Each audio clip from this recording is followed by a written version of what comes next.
Assalamualaikum warahmatullahi wabarakatuh. Perkenalkan, nama saya Derta Raya Antasyana dari kelas DKV 24B dengan NIM 24021264090. Dalam kehidupan sehari-hari, kita dikelilingi oleh benda-benda yang tidak hanya berguna secara fungsional, tetapi juga menghadirkan pengalaman estetis. Salah satunya adalah parfum. Sebuah objek kecil yang tampak sederhana, namun menyimpan kekayaan bentuk, makna, dan sensasi. Parfum bukan hanya cairan beraroma, ia adalah hasil pertemuan antara rasa, indera, dan desain, menjadikannya contoh nyata dari objek estetis dalam ranah desain produk. Melalui pendekatan estetika klasik hingga terapan, kita dapat memahami bagaimana parfum bekerja tidak hanya sebagai alat pewangi, tetapi juga sebagai medium pengalaman estetis yang menyeluruh. Apa itu parfum sebagai objek estetis desain? Parfum bukan sekedar cairan beraroma yang disemprotkan ke tubuh. Ia adalah sebuah karya desain yang menggabungkan pengalaman indrawi dengan ekspresi visual. Sebagaimana produk, parfum termasuk dalam subdisiplin desain produk, di mana fungsinya tidak hanya sebagai pengharum tubuh, tetapi juga sebagai simbol identitas, kemewahan, dan bahkan status sosial. Keestetisan parfum tidak hanya hadir dalam aroma, tetapi juga pada desain botolnya, material, warna, dan bentuk visualnya. Siapa sih yang menciptakan dan menggunakan parfum? Parfum telah digunakan manusia sejak ribuan tahun lalu. Asal-usulnya bisa ditelusuri ke peradaban Mesir kuno, yang menggunakan campuran aroma, ritual keagamaan, dan pemakaman. Kata parfum sendiri berasal dari bahasa Latin perfumum, yang berarti melalui asap, menggunakan praktek membakar bahan aromatik sebagai persembahan kepada para dewa. Perkembangannya berlanjut di dunia Islam abad pertengahan dengan tokoh seperti Ibnu Sina yang menyempurnakan teknik penyelengan bunga. Kemudian di Eropa, terutama di kota Grasse, Prancis, parfum menjadi industri dan simbol kemewahan. Dari zaman kuno hingga modern, parfum tidak hanya diciptakan oleh ahli kimia atau peracik aroma, tetapi juga oleh desainer produk yang merancang bentuk botol kemasan hingga citra visualnya. Penggunaannya pun sangat luas, dari tokoh spiritual hingga masyarakat urban masa kini. Artinya, parfum bukan sekedar benda pakai, tetapi juga produk budaya yang terus berkembang dalam estetika dan fungsi. Di mana parfum menjadi bagian dari pengalaman estetis. Parfum digunakan dalam ruang personal, seperti di kamar atau di kamar mandi, maupun dalam konteks sosial seperti di kantor atau acara formal dan momen-momen intim. Tetapi sebelum digunakan, pengalaman estetis dimulai saat kita melihatnya di etalase toko, bisa online ataupun offline, ataupun saat ada seseorang yang memakai parfum dan aromanya membuat kita tertarik. Di titik itulah desain visual parfum memainkan peran penting dalam menciptakan kesan pertama yang memikat. Kapan sih estetika parfum menjadi penting? Estetika parfum menjadi penting saat ia menjadi representasi selera, suasana hati, dan momen tertentu. Di zaman modern ini, desain parfum juga menjadi elemen branding yang kuat dalam sejarah. Parfum sudah dikenal sejak peradaban Mesir dan Romawi, tetapi dalam konteks desain modern menekankan pada bentuk botol dan kemasan menjadi signifikan sejak abad ke-20, saat industri fashion dan kecantikan berkembang sangat pesat. Mengapa parfum dianggap estetis? Estetika parfum hadir dari harmoni antara fungsi dan bentuk. Dalam pandangan estetika klasik, keindahan terletak pada proporsi, simetri, dan kejelasan bentuk. Hal yang bisa kita lihat pada desain botol parfum yang elegan dan seimbang. Sedangkan dalam estetika modern, keindahan bisa muncul dari ekspresi, simbolisme, dan pengalaman subjektif. Seperti bagaimana parfum bisa membangkitkan kenangan atau membentuk kesan terhadap seseorang.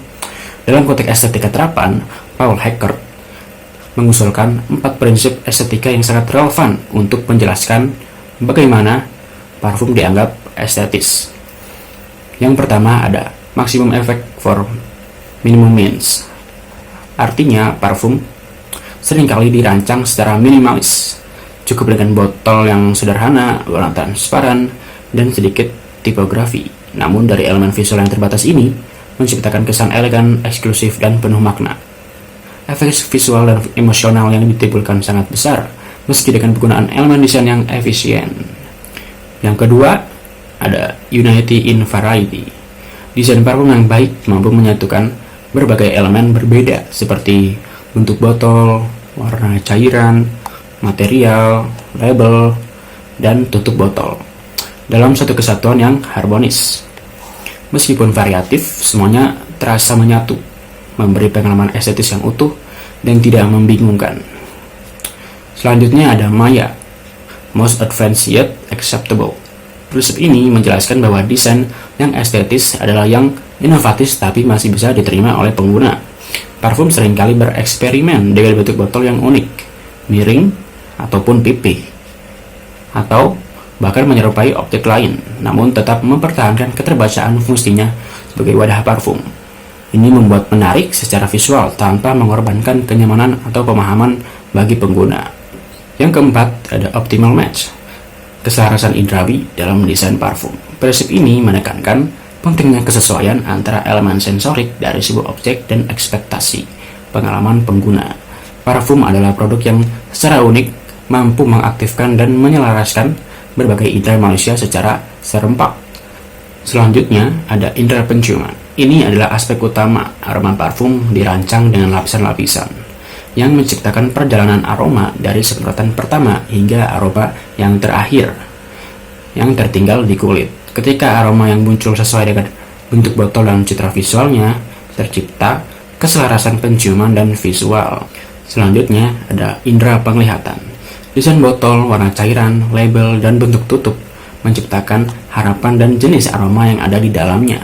Botol berwarna pastel mungkin memberi kesan lembut dan feminin, sedangkan warna gelap dan terasa pekat memberi kesan yang maskulin atau sensual.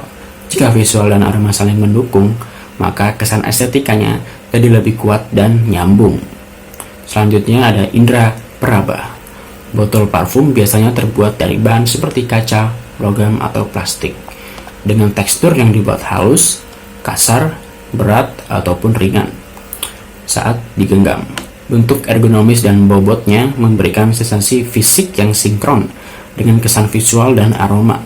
Botol yang terasa kokoh memberi impresi eksklusif, sedangkan yang ringan mungkin memberi kesan casual atau ringan juga dalam aromanya. Selanjutnya ada indera pendengaran.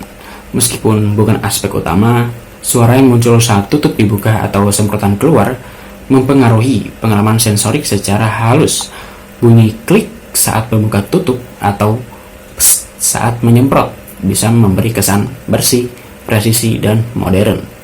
Bentuk berkualitas tinggi seringkali memperhatikan aspek suara ini agar mendukung persepsi eksklusivitas. Adapun seseorang yang membeli parfum hanya ingin merasakan sensasi dari suara semprotan yang membuatnya tertarik. Selanjutnya ada indera pengecap. Meskipun parfum tidak untuk dikonsumsi, rasa dan aroma memiliki ketertarikan yang erat di otak. Beberapa aroma parfum bahkan dirancang menyerupai rasa manis dan segar seperti susu, jeruk, kayu manis. Adapun bau yang seperti baru mandi yang memicu asosiasi rasa di pikiran pengguna, menambah kekayaan pengalaman estetikanya. Dengan menyelaraskan semua stimulus ini, parfum menjadi objek estetis multisensorik yang menghadirkan pengalaman utuh.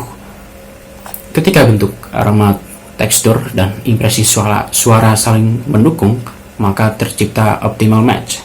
Keselarasan yang membuat pengguna merasa bahwa desain parfum tersebut tepat, baik secara fungsional maupun emosional.